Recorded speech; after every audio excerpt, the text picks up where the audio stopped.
Lord, alam kong hindi mo ako iniwan sa mga problema ko. Lord, salamat sa pagsama mo sa akin sa maghapong ito. Alam ko po, Lord, na hinding-hindi ako mabibigo. Hinding-hindi ako maiiwan mag-isa. Alam ko, Lord, na tutulungan mo ako. At alam kong sinimulan mo na ang pagtulong mo sa akin. Patawad, Lord, dahil nagiging emotional na naman ako, nagiging maramdamin.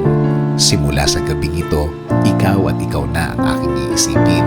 Ikaw at ikaw ang iisipin kong magiging kakampi ko para malampasan ko ang sitwasyong ito. Bigyan mo ko ulit ng guidance, Lord, tulad ng mga nakaraang panahon. Palakasin mo po ako ulit. Bigyan mo po ako ulit ng lakas. Bigyan mo po ako ulit ng suporta para malampasan ko ang mga